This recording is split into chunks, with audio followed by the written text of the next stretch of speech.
Welcome to another episode of This Is Why I Don't Vote, a podcast. Season 5, Episode 19. Your safe space to discuss sports, politics, social issues, and even religion, where we will take it all very seriously, but not too seriously. An impromptu segment on the state of NBA basketball vis-a-vis the Boston Celtics, going up by 20 in games 1 and 2 versus the New York Knickerbockers, shooting 25 out of 100 from the three-point line and blowing both of those 20-point leads. And yes, I do have to reiterate, 100 three-pointers in 2 basketball games. And time is an ally to our legacy.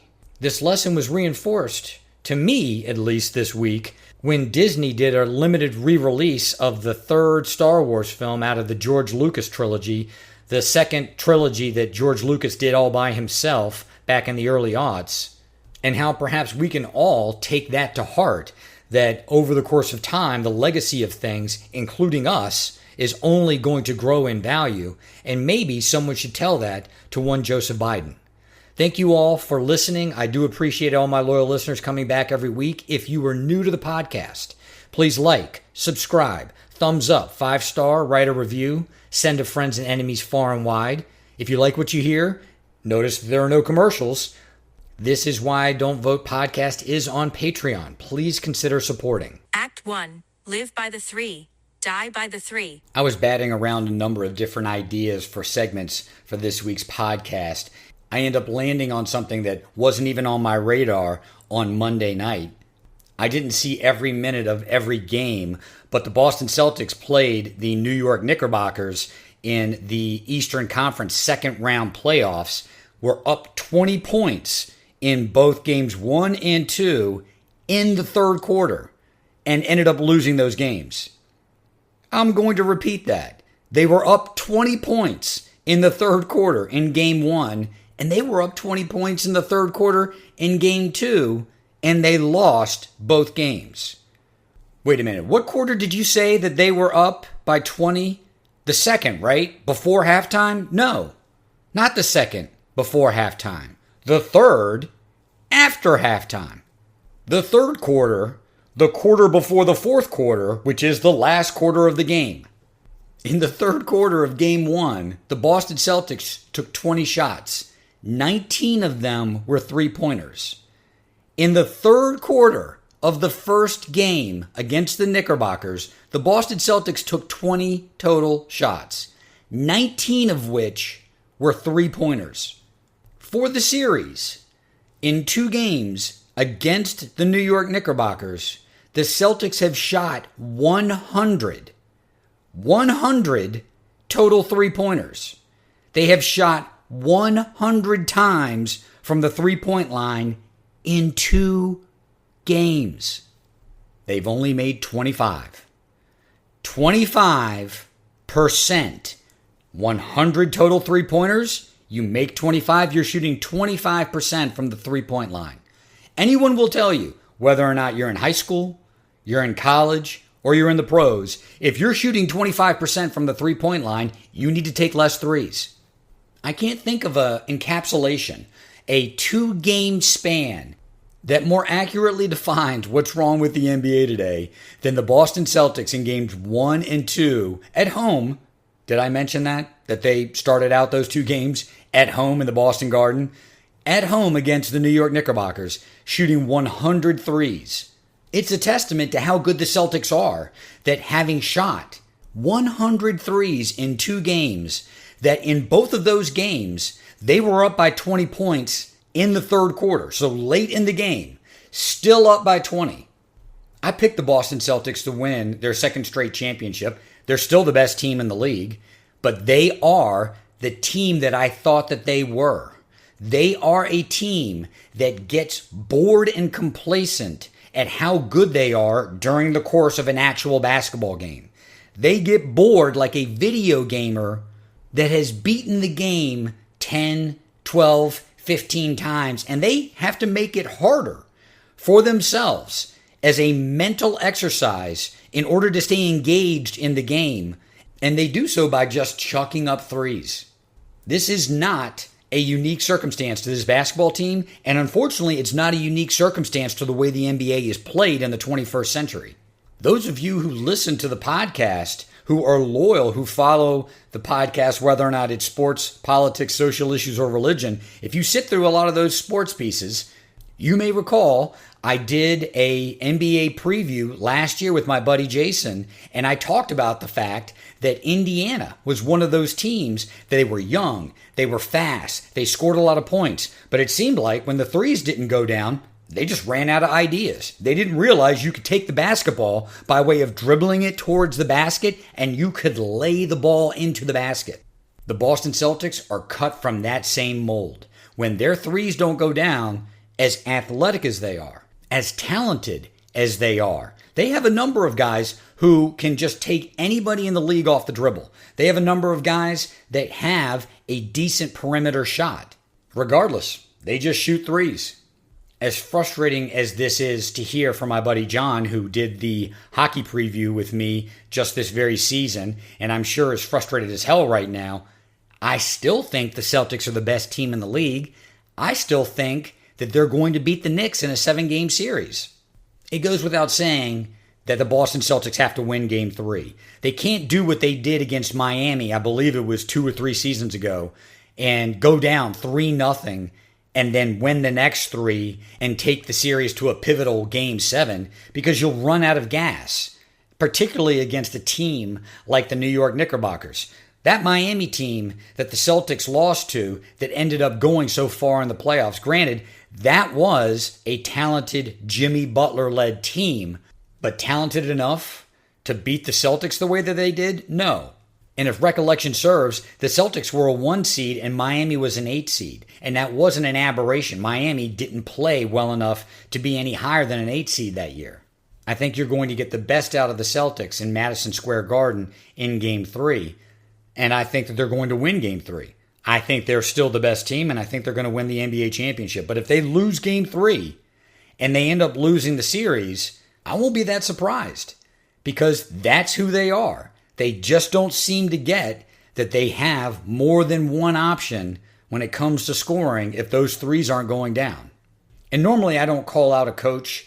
I don't know most of the coaches in the NBA well enough that I could call them out based on how they game plan, how they coach. But if you're Joel Mazzulla and you see that your team is at one point in the third quarter, 14 of their 15 shots, 15 of their 16 shots have come from 3, you've got to call a timeout and say to this crew, look, no one shoot a fucking 3 until you've made a 2.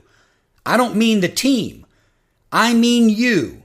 Unless you go down and make a 2-point basket, you don't shoot another fucking 3-pointer. There has to be a voice of reason when you've become that fixated on the 3-pointer.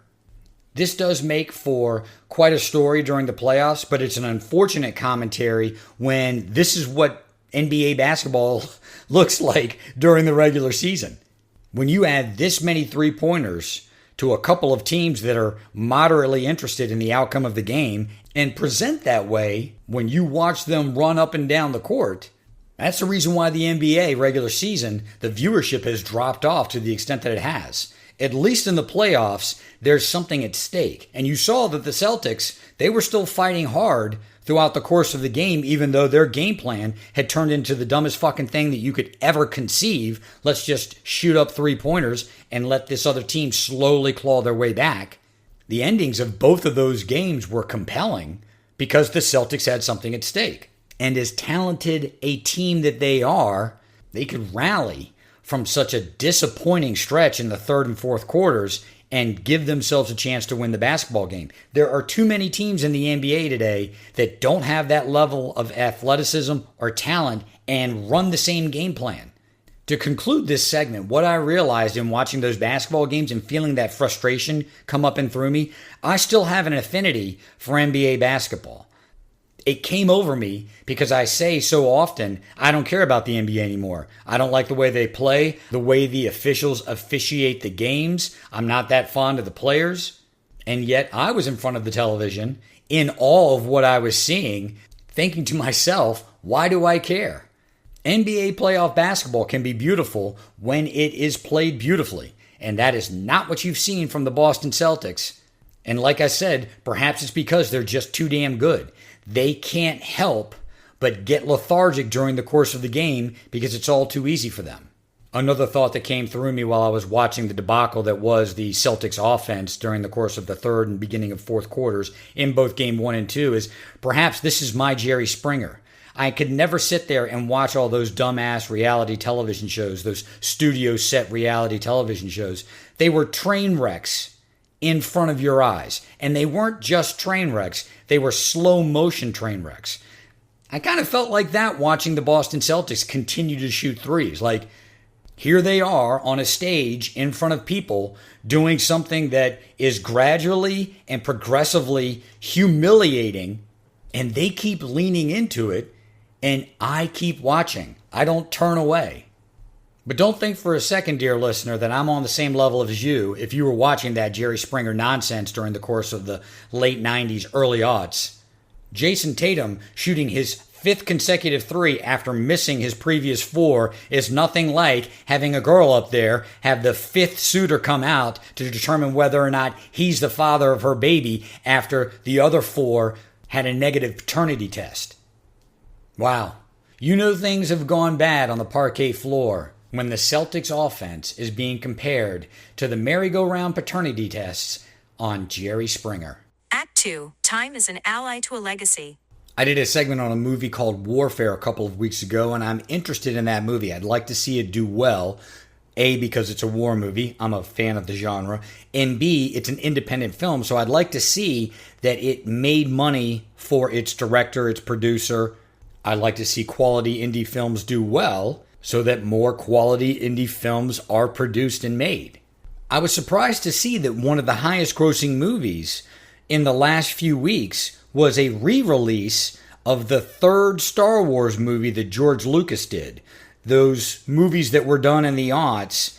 The 3rd one was recently re-released, and it did very well at the box office, so much so that it was one of the top grossing movies in the United States of America during the summer movie season, competing with, if not outpacing, many of the new releases that Hollywood has dropped over the course of the last month. I have strong opinions about that movie. I have expressed as much on the podcast before, but to summarize, George Lucas having the original Star Wars taken away from him as the director and editor was the greatest thing to happen to him and to those movies, because he couldn't do it all himself, and he didn't have the vision to put together a coherent story, not only as a director, but mainly as an editor, so that his stories could actually come to life and be enjoyed by audiences. The Empire Strikes Back and Return of the Jedi were great movies primarily because George Lucas did not direct them, and he was only partially involved in the editing. He was so fixated on all the special effects and all of the different things that needed to be done on those movies outside of just the direction of the editing. Those movies became these iconic films that we all love. The second trilogy, what you would call in his story 1, 2, and 3, 3 being the movie that was just re-released, those were George Lucas movies. They were long, they were meandering, the scope of them was too ambitious, and yet they were way too reliant on CGI. So you had the scope of this story was way too big, and yet what was really needed in order to ground the movie was some reality. They were totally green screened movies. There was way too many special effects. Lucas had created such a special effects monster in Empire Strikes Back and Return of the Jedi that he unleashed it on those 3 movies, and they didn't have any foundation. And certainly my criticisms are not unique. Those movies were lambasted, if not lampooned. Not only were they not embraced by the fandom the same way the first 3 movies were, people made careers as film critics criticizing why these movies didn't live up to the standard of the first 3 movies. Lucas subsequently sells Lucasfilms, Star Wars, to Disney. Disney, for the last decade, has driven it straight into the ground, and because they ran out of ideas, there's literally nothing else that they can do to quickly generate a dollar. They at least had the wisdom, well, let's just re-release one of these movies and see what happens. And people ate it up. They ate it up. all of the shit that's come out of Lucasfilm over the course of the last 10 years, Disney products, has made the legacy of George Lucas's second 3 films, again, by way of number, the first, second, and third installments of this Star Wars chapter, turn from chicken shit into chicken salad. People see the legacy of those films completely differently now that they've had exposure to what real bad filmmaking can be. And Disney, I don't think, has even found the depth of it. It seems that they just keep probing it every year with another installment of whatever they're coming up with. So in contrast, those 3 movies that had so many critiques back in the late aughts and the early teens, 2011, 2012, 2013, they don't look so bad in comparison. Their legacy has improved with time. I see the numbers on this podcast. I realize that I know most of you who listen to it religiously personally, and you all know that patience was a hard-learned lesson for one Patrick Nackley. In fact, many of you might not know that because you're thinking, that guy is still an impatient prick. And perhaps I still am. But this is a tried and true lesson throughout the course of history, throughout the course of time. Time often boosts one's legacy, whether it's a person, a place, or a thing, particularly when that thing was initially criticized. It is a weird part of our psyche, dear listener, that the things that we didn't like when they were around, we seem to remember fondly, and the things that we did like, we often forget the second that pleasure boat has come to port. Why have I regaled you with this nostalgic story about a Star Wars movie that I didn't like and was surprised to see do so well at the box office after a re-release? Bizarrely, Joe Biden and Jill Biden went on The View this week, and of course they went on The View. Joe and Jill Biden went on The View to talk about Joseph's presidency, his last year in office, whether or not he could have won again, his legacy. I believe he's promoting a book, but there's absolutely no reason whatsoever, even if a book had been written about him, to put Joe Biden out on a public stage in the year of our Lord 2025. How did he do? He did exactly how you would think he would do. He did poorly. He reflected what most of us believe about his mental acumen. He's lost it. I have a hard time believing that it was Joe Biden alone that was the impetus of him going on this television program. I believe that there is an element of elder abuse going on with regard to Jill Biden, that she still trots him out in public. But that is neither here nor there. Did Joe Biden have a good showing on The View? No, he didn't. What's the point then of this segment? Look at how a movie that most Star Wars fans disliked 20 years ago, after a re-release 20 years later, in light of also the fact that every other Star Wars product that's come out in the last 10 years has been shit. If there's any concern in the Democratic Party, if there's any concern in the Biden family about Joe Biden's legacy, in light of everything that's happened since Donald Trump took office, the smart thing to do would be to shut the fuck up and just disappear off the landscape. Rather than making extended public appearances, make extremely brief public appearances, or have the communication be virtual. Hey, here's a tweet from Joe Biden. Hey, here's a photo of Biden in this place doing this thing. It doesn't even need to garner that much attention.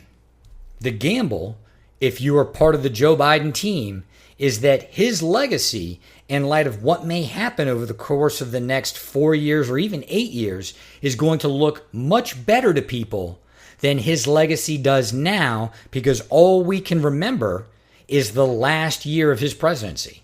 The pitfall here that we can all learn from is the fact that we all have an ego, and Biden's ego is probably larger than most. I think it is that type of ego that drives one to believe that they can be president of the United States.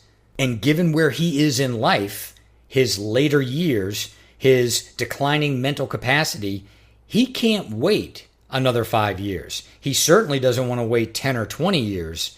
He has to have the gratification that his legacy is not only intact, but it's embraced right now. And to the extent that it's Joe Biden himself or it's Joe Biden or other members of his family or his inner circle, it's a fool's errand. The man is in no shape to rehabilitate his legacy in his current mental state. Is it possible that Joe Biden's legacy will turn from chicken shit to chicken salad? Certainly. With enough time, it's a possibility. But if we don't let that time transpire and you continue to reinforce this negative recollection that we all have, whether it's a movie, whether it's a person, whether it's a thing, particularly in the 21st century with social media and how we can memorialize everything ad infinitum, you're doing your legacy a disservice. This is Why Don't Vote, a podcast.